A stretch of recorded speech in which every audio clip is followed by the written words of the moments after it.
విషయమే. అక్కడ అవ్వ ఇంకా ఆదాము ఇద్దరు ఆత్మీయంగా పడిపోయినట్టు మనకు తెలుసు. అట్లనే మనం దావీదు విషయంలో కూడా చూసుకుంటున్నప్పుడు కూడా దావీదు మహారాజు దినానికి 7 మార్లు దేవుని స్తుతించినట్టు మనం చూస్తాము. 3 సార్లు ప్రార్థన చేసినట్టు మనం చూస్తాము. దేవుడు దావీదు మహారాజుని నా హృదయానుసారుడైన దావీదు అని కూడా మాట్లాడుతున్నారు. కానీ అపవాది దావీదు విషయంలో బెత్షెబా నుంచి ఎట్లా శోధన పోయిందో మనందరికీ బాగా తెలుసు. కొన్నిసార్లు మన నడవడిక కానీ లేకపోతే మన హృదయ ఆలోచనలు కానీ మన తలంపులే కానీ సాతాను ఎట్లా మార్చివేస్తాడు అంటే అవి మనకి రియలైజ్ కూడా అవ్వమన్నమాట, మనకి తెలియని కూడా తెలియదు. అట్లనే హృదయ ఆలోచనలు మార్చివేసే విషయమైనా కానీ లేకపోతే మన హృదయ తలంపులు లేకపోతే మన తలంపులు ఎట్లా మారుతుంది వాటిని ఎట్లా చూడాలి అనేసి ఒక మాట చూద్దాము. ఇర్మియా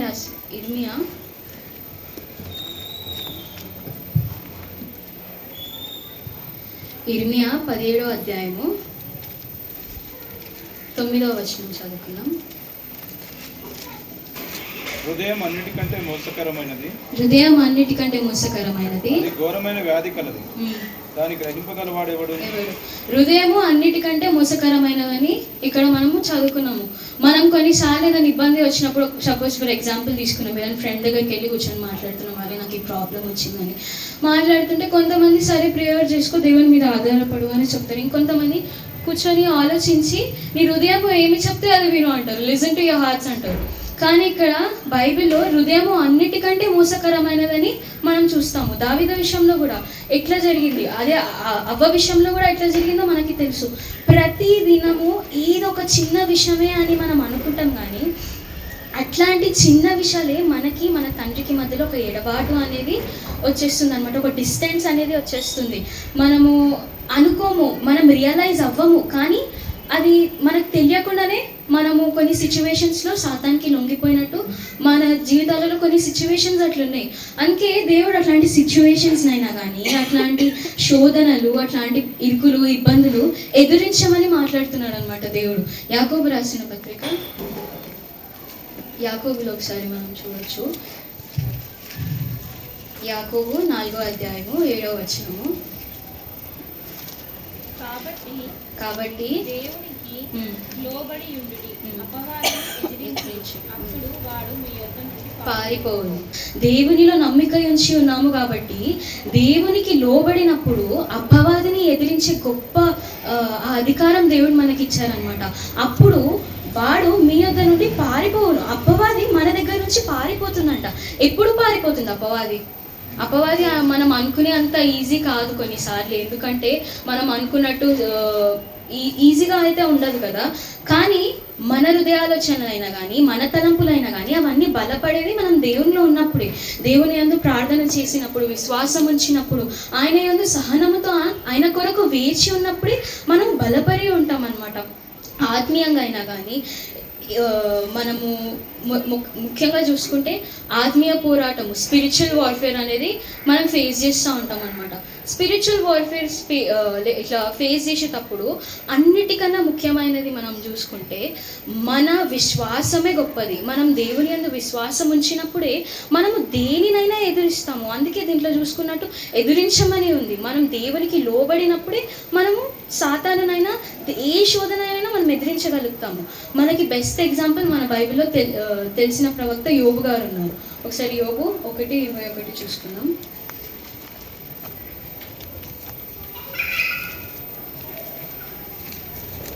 యోబు 1:21 సెకండ్ పార్ట్ చదవండి. యెహోవా ఇచ్చెను, యెహోవా తీసుకొని పోయెను, యెహోవా నామమునకు స్తుతి కలుగును గాక. ఆమేన్. ప్రతి పరిస్థితిలో కూడా మనము యోబు విషయంలో చూసుకుంటే ఎన్నో విషయాలు నేర్చుకోవడానికి ఉన్నాయి. ఎందుకంటే యోబుకు ఉన్నదంతా సమస్తమును కోల్పోయినట్టు మనము చదివినాము.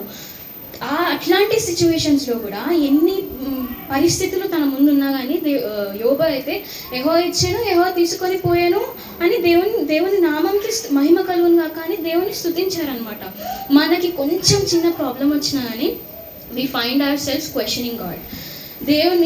దేవా ఎందుకు నాతోనే ఇవన్నీ ఎందుకు అవుతున్నాయి తండ్రి, నాకు ఇవన్నీ ఎందుకు జరగాలి ప్రభా, ఏదో ఒక విధంగా ఇండైరెక్ట్గా మనం దేవుణ్ణి క్వశ్చన్ చేసిన పరిస్థితులు ఉండొచ్చు. దేవునికి తెలుసు మనం ఇట్లాంటివన్నీ ఫేస్ చేస్తామని.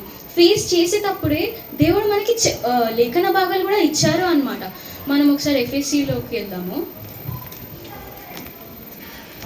ఎఫ్ఎస్సిలు 6వ అధ్యాయము.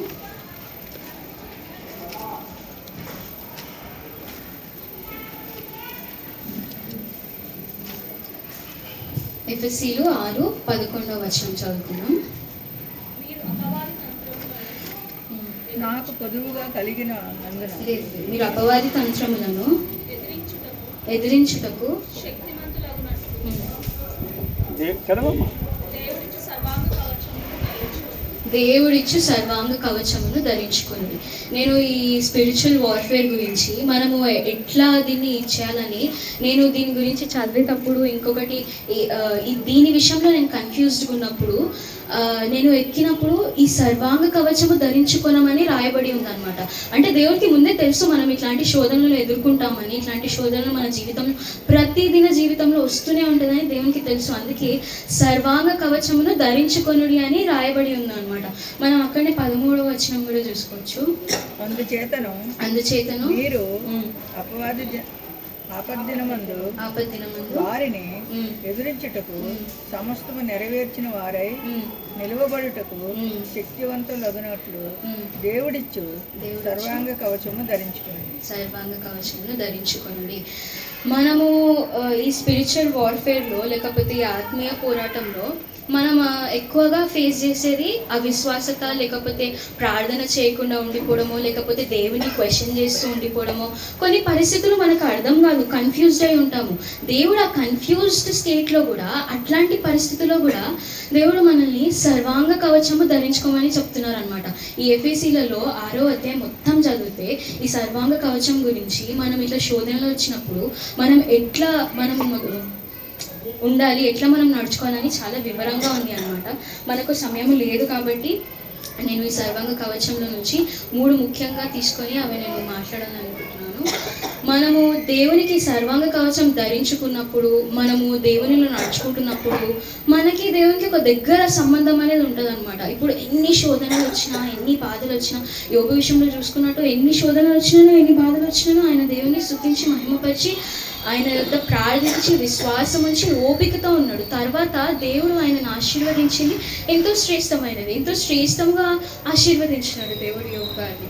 అట్లనే మనము ఎటువంటి సమస్యలు ఉన్నా కానీ, ఎన్నో సమస్యలు ఎదుర్కొంటూ ఉంటాం. అప్పుడు దేవునితో సంబంధం కలిగి ఉండి ఆయనతో సహవాసం కలిగి ఉన్నప్పుడు మనకు ఎంతో తృప్తి ఇస్తుంది అనమాట. అంటే మనము బిర్యానీ తినగానే రాని తృప్తి దేవుళ్ళు ఒక పాట పాడి లేకపోతే మనము ఆరాధించినప్పుడు మనకు అది ఎంతో తృప్తినిస్తుంది. అంటే లోకానుసారమైన ఆహారం వలన, లేకపోతే మనం అట్లా లోకానుసారమైన ఆహారం భుజించినప్పుడు మనకి రాని తృప్తి ఆత్మీయ ఆహారంతోని మనకి ఎంతో తృప్తిని, ఆనందంని, ఆ సమాధానం ఒకటి మనకు వస్తుంది అనమాట.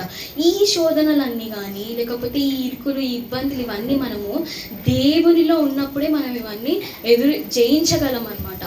ఇవన్నిటిలో అన్నిటికంటే ముఖ్యమైనది, ఇట్లాంటి పరిస్థితుల్లో మనం నడుచుకోవాల్సింది విశ్వాసముతో నడుచుకోవాలి, ప్రార్థనలో నడుచుకోవాలి, అట్లనే పేషెన్స్గా ఉండాలి.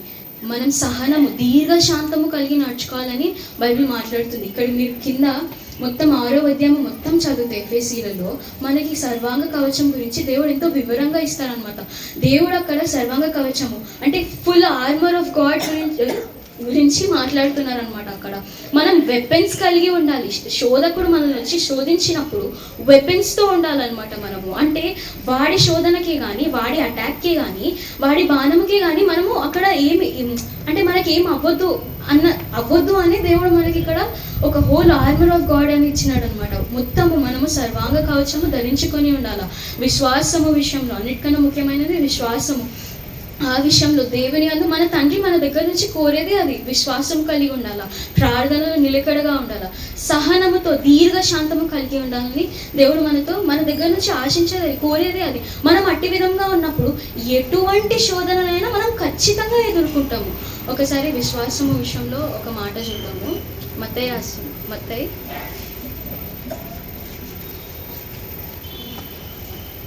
17వ అధ్యాయము 21 వచనము. 17:21. అందుకు ఆయన మీ అల్ప విశ్వాసము చేతను మీరు ఆవగింజంత విశ్వాసం ఉండిన యెడల ఈ కొండను చూచి ఇక్కడ నుండి అక్కడికి పొమ్మనగానే అది పోవును. మీకు అసాధ్యమైనది ఏది నుండదని నిశ్చయంగా మీతో చెప్పుచున్నానని వారితో అనెను. ఆమేన్. హల్లెలూయా. హల్లెలూయా. ఎంత గొప్ప ధన్యత అండి మనకు. ఆవగింజంత విశ్వాసం చాలు అని దేవుడు మనతో మాట్లాడుతున్నారు అనమాట. ఆవగింజంత విశ్వాసం ఉన్నా కానీ ఒక కొండ వైపు చూచి ఇక్కడ నుంచి అక్కడికి పక్కని పో అనగానే అది పోతుంది అని బైబిల్ మనకి సెలవిస్తుంది. మీకు అసాధ్యమైనది ఏది ఉండదు అంటే ఏ విషయంలో కూడా నువ్వు ఓడిపోయేది అనేది, లేకపోతే నీకు అసాధ్యమైనది అనేది కానీ, నువ్వు చేయలేనిది అనేది కానీ ఏది ఉండదు. అపవాదికి లొంగే పనే లేదు, వాడి శోధనలకు మనకు లొంగే పనే లేదు, మనం ఓడిపోయే పనే లేదు.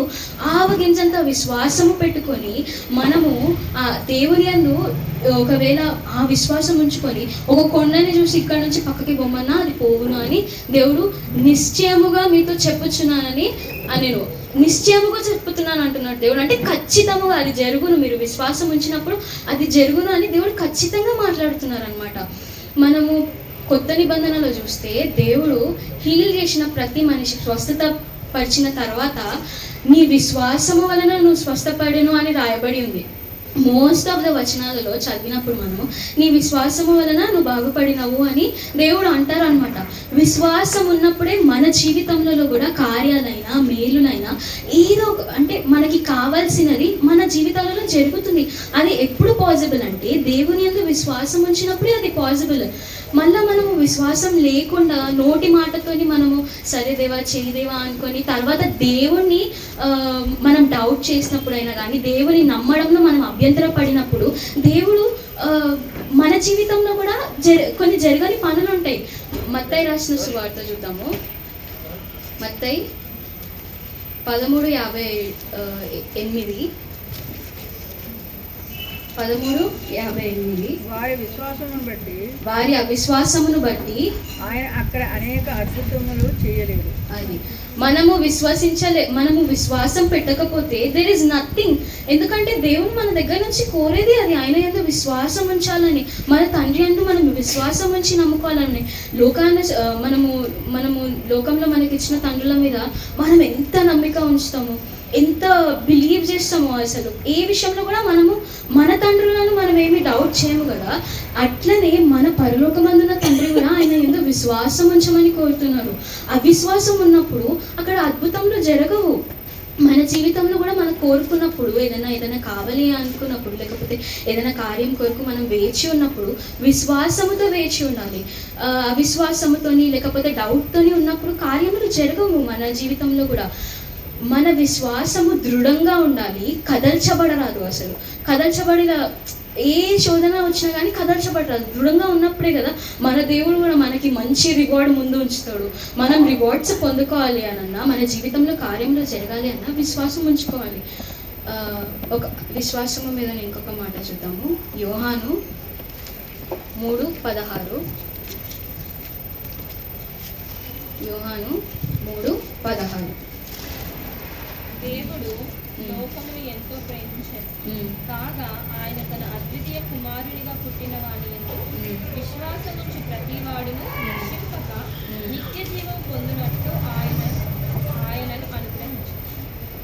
అట్లనే మనం వెనకాల 11వ అధ్యాయాన్ని కూడా ఒకసారి చదువుకుందాం, మనకు అర్థమవుతుంది. 11:25-26 11వ అధ్యాయము 25-26. అందుకు యేసు పునరుద్ధానమును జీవమును నేనే, నా యందు విశ్వాసం ఉంచేవాడు చనిపోయినను బ్రతుకును, బ్రతికి నా యందు విశ్వాసం ఉంచు ప్రతివాడును ఎన్నటికీ చనిపోడు. ఆమేన్. హల్లెలూయా. హల్లెలూయా. దేవుని యందు విశ్వాసం ఉంచినప్పుడు బ్రతికినను చనిపోయినను మనము బ్రతుకును. అట్లనే బ్రతికి నా యందు విశ్వాసం ఉంచు ప్రతివాడును ఎన్నటికీ చనిపోడు అని రాయబడి ఉంది. దేవునికి స్తోత్రం. కాబట్టి విశ్వాసంకున్న పవర్ ఇదనమాట. దేవుడు అనుగ్రహించి ఆ కుమారి యందు విశ్వాసం ఉంచినప్పుడు మనము చనిపోయినను బ్రతుకుతాము. బ్రతికినందుకు విశ్వాసం ఉంచినప్పుడు మనం ఎన్నటికీ చనిపోము అని మాట్లాడుతున్నారు అనమాట. కాబట్టి విశ్వాసంకున్న పవర్ అది. దేవుడు మన దగ్గర నుంచి కోరేది తన బిడ్డలముగా నా మీద విశ్వాసం ఉంచుమనే కదా దేవుడు మన దగ్గర నుంచి కోరేది.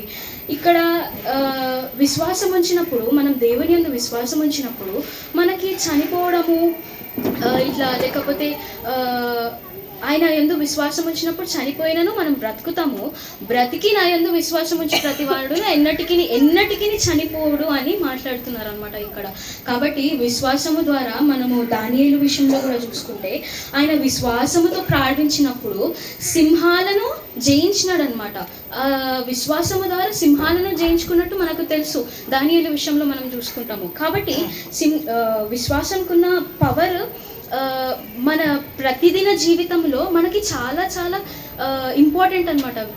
మనం నడుచుకునే విధానంలో కానీ ప్రతిదినము మనల్ని మనం సరి చేసుకుంటూ వెళ్ళాలి. దేవుణ్ణి మనం ఎట్లా నమ్ముతున్నామని అస్సలు మనం అభ్యంతర పడొద్దు. నమ్మే విషయంలో కానీ దేవుణ్ణి అస్సలు డౌట్ చేయొద్దు. ఎందుకంటే దేవుడు కూడా మన దగ్గర నుంచి ఆ విశ్వాసము, ఆ ప్రేమనే కదా దేవుడు కూడా మన దగ్గర చూసేది. విశ్వాసము, మనము దేవుని యందు విశ్వాసం ఉంచినప్పుడు మన జీవితంలో కూడా కార్యములు ఖచ్చితంగా జరుగుతాయి.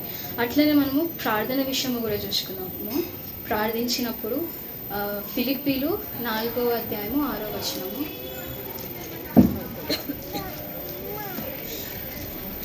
ఫిలిప్పీ 4వ అధ్యాయము 6వ వచనం. దేనిని గూర్చి పడకుడు కానీ ప్రతి విషయములలోనూ ప్రార్థన విజ్ఞాపనల చేత కృతజ్ఞత పూర్వకంగా మీ విన్నపములు దేవునికి తెలియజేయండి. ఏ విషయంలో కూడా, అంటే చిన్న సమస్య అయినా దేనిని గూర్చియో చింతింపకుడి అని రాయబడి ఉంది.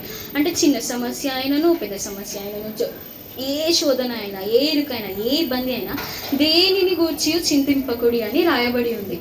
కానీ ప్రతి విషయంలో ప్రార్థన విజ్ఞాపనల చేత మీరు విన్నపములను దేవునికి తెలియజేయుడి అని రాయబడి ఉంది. మనం ఖచ్చితంగా కొన్నిసార్లు మనం ఇట్లా కూడా అనుకోవచ్చు, నా పరిస్థితి దేవునికి తెలీదా, దేవుడే చూసుకుంటారులే ఎట్లా ఒకలాగా. మనం కొన్నిసార్లు చేయడానికి మనసు రాదు, లేకపోతే ఇగ్నోర్ చేస్తూ ఉంటాము.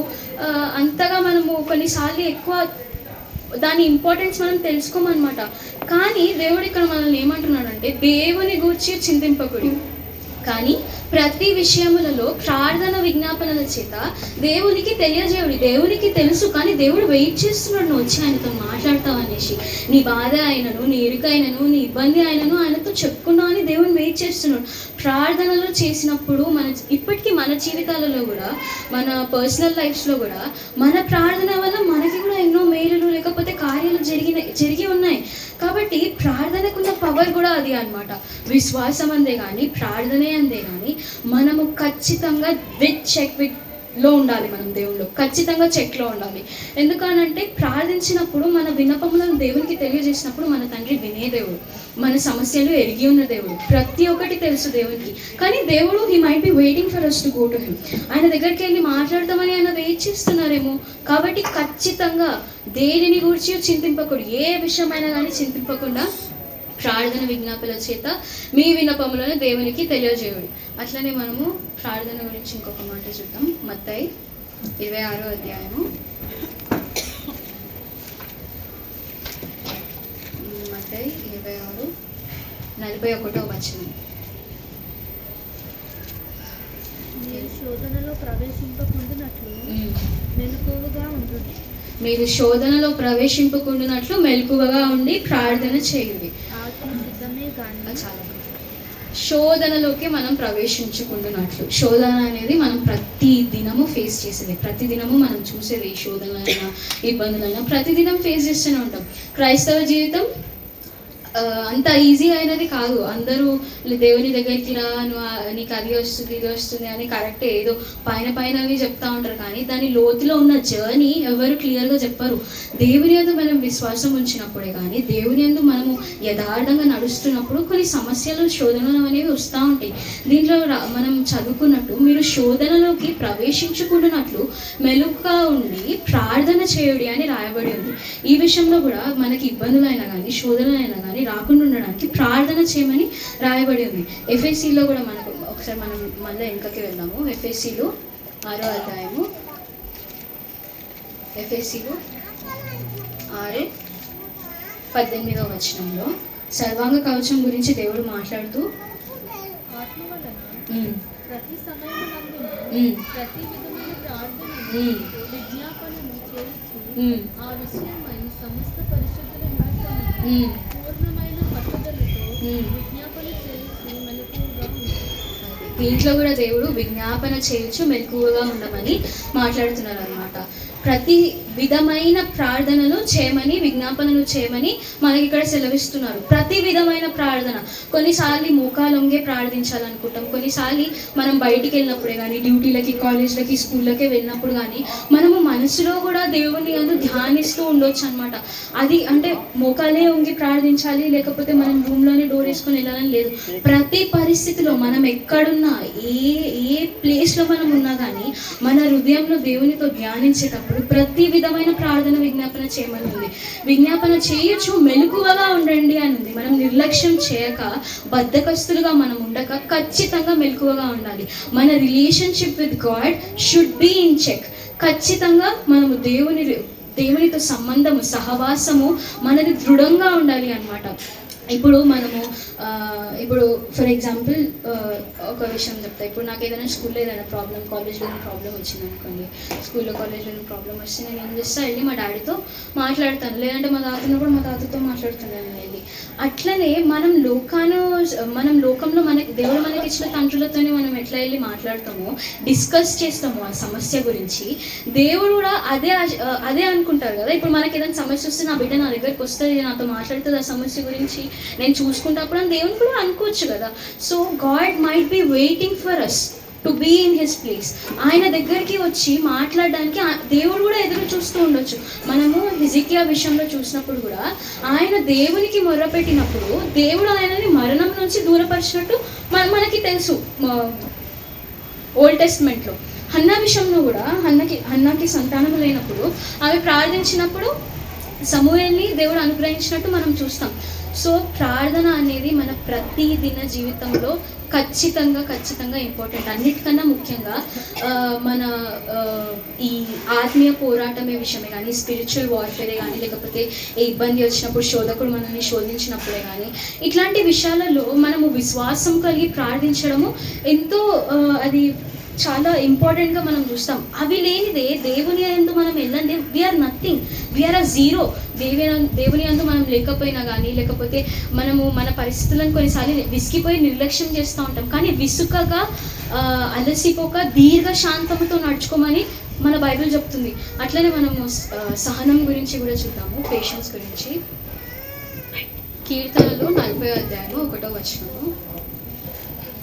కీర్తనలు 41. యెహోవా కొరకు నేను సహనముతో కనిపెట్టుకొని ఉంటిని. ఇక్కడ కూడా దావీదు మహారాజు విషయంలో మనం చూస్తే ఆయన వారి జీవితంలో ఎన్ని శోధనలు ఎదుర్కొన్నారో మనందరికీ తెలిసిన విషయమే. కానీ ఇక్కడ దేవుణ్ణి ఆయన ప్రశ్నించినను ఆయన ఒక్క విషయం మాత్రం చాలా ఇదిగా యథార్థముగా ఉంటాయి.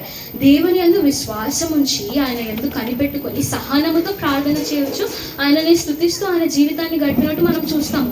యెహోవా కొరకు నేను సహనముతో కనిపెట్టుకొని ఉంటిని అని ఇక్కడ రాయబడి ఉంది. కాబట్టి దేవుని కొరకు కొన్నిసార్లు మనం ఇంపేషెంట్ అయిపోతూ ఉంటాం, సహనం ఉండదన్నమాట మనకి.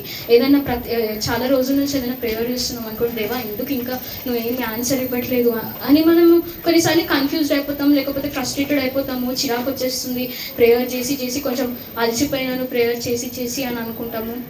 కానీ యెహోవా కొరకు నేను సహనముతో కనిపెట్టుకొంటిని అని ఇక్కడ రాయబడి ఉంది. దావీదు మహారాజు ఎలా అయితే సహనముతో కనిపెట్టుకొని ఉన్నారో ఆయన జీవితంలో ప్రతి శ్రమను మనకి దీంట్లో రాయబడి ఉంది, మనకి తెలుసు. సో అట్లనే ఎన్ని శ్రమలు వచ్చినా, ఎన్ని ఇబ్బందులు వచ్చినా, ఎన్ని శోధనలు వచ్చినా, ఏ కష్టమైనను మనం ప్రార్థించి విశ్వసించి సహనముతో ఉండాలని, సహనముతో ఉండాలి. అట్లనే మనము సామెతలు చూద్దాం ఒకసారి. సామెతలు 14:29.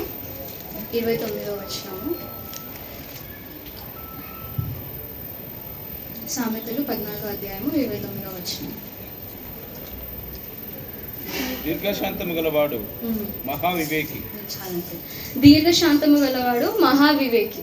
సో దీంట్లో శాంతము కూడా మనకి ఎంతో ఇంపార్టెంట్ అన్నమాట.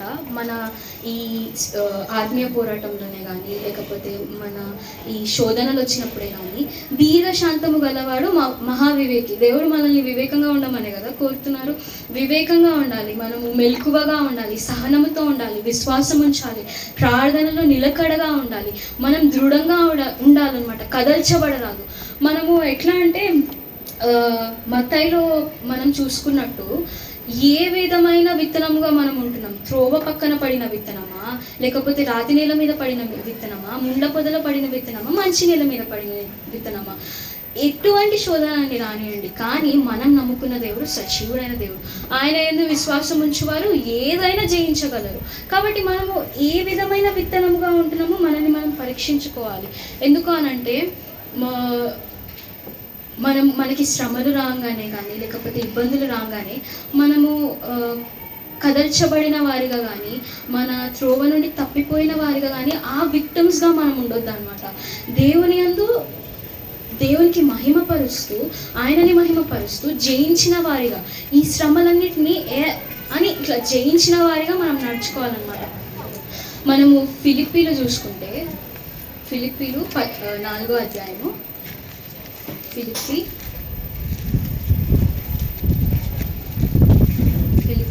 4వ అధ్యాయము 13వ వచనము. 4:13 నన్ను బలపరచు వాని అందే నేను సమస్తమును చేయగలను. మనల్ని బలపరచు వాని అందే మనం సమస్తమును చేయగలం. సమస్తము కిందనే అన్నీ వచ్చేస్తాయి. మనము అపవాదిని జయించడం అయినా కానీ, వాడు మన ఎడల చేసే ప్లాన్స్ అయినా కానీ, మనల్ని ఎప్పుడెప్పుడు మన దాని నుంచి పక్కకి ఇచ్చేయాలని, లేకపోతే మన రిలేషన్షిప్ దేవునితోని డిస్టర్బెన్స్ చేయాలనేసే కదా వాడు ఎప్పుడు వేచి ఉంటాడు.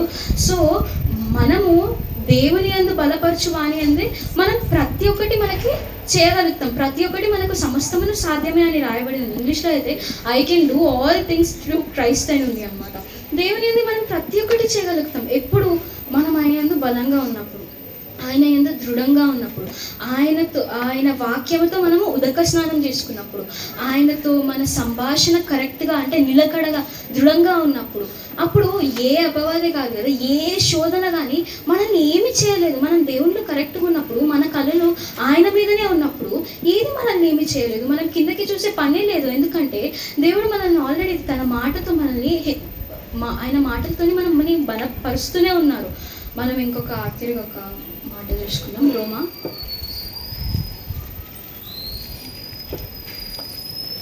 12:12 ఒకసారి చూసుకుందాం. నిరీక్షణ గలవారై సంతోషించుచు, శ్రమయందు ఓర్పు గలవారై, ప్రార్థన యందు పట్టుదల కలిగి ఉండి. నిరీక్షణ గలవారే మనం ఉండాలి, సంతోషించాలంటే ప్రతి విషయంలోనూ మనం సంతోషించాలన్నమాట. కొన్నిసార్లు వస్తే ఈ జీవితం మనకు ప్రతి ఒక్కటి ఏదో ఒక సమస్య అయినా కానీ, మనమే ఒక సమస్య పోయింది అనుకున్నప్పుడు ఇంకొక సమస్య వస్తూ ఉంటుంది. ప్రతి విషయంలోనూ మనం నిరీక్షణ గలవారే సంతోషించుచు, శ్రమలయందు ఓర్పు గలవారే ప్రార్థన పట్టుదల కలిగి ఉండు అని రాయబడి ఉంది. ఖచ్చితంగా ఓర్పు కలిగి ఉండాలి. ఎందుకంటే కొన్ని విషయాలు దేవుడు ఆయన సమయం ముందు మనకి నెరవేరుస్తూ ఉంటారనమాట. మనం ఇంపేషెంట్ అయిపోతాం, మనం తొందర పడిపోతూ ఉంటాం. ఇది ఇప్పుడే జరిగిపోవాలని కొన్నిసార్లు మనకి డిమాండ్స్ ఉంటాయి. కానీ మనం అనుకున్న దానికన్నా దేవుడు మనకి ఇచ్చేది ఎంతో శ్రేష్టమైనది. మనం అడిగినప్పుడు ఆయన సమయం కోసమే కానీ, ఆయన చిత్తం కోసమే కానీ అడగాలి. శ్రమయందు ఓర్పు గలవారే ఉండాలి. ప్రార్థన చేసినప్పుడు ఓర్పు గలవారై ఉండాలి. మనం పట్టుదల కలిగి ఉండాలన్నమాట. కొన్నిసార్లు విసిగిపోతూ ఉంటాం. ఎట్లా అంటే చిరాకు వచ్చేస్తుంది, ఇంకెంత ప్రేయర్ చేయాలి ఈ విషయంలో అని వస్తే మన జీవితంలో అట్లాంటి సిచ్యువేషన్స్ వస్తూ ఉంటాయి. కానీ ఆ సమయం అందు కూడా సంతోషించుడి అని మాట్లాడుతున్నారనమాట. నిరీక్షణ గలవారే ఉండండి, శ్రమయందు ఓర్పు గలవారే ఉండండి, ప్రార్థన యందు పట్టు కలిగి ఉండండి అని రాయబడి ఉంది అనమాట.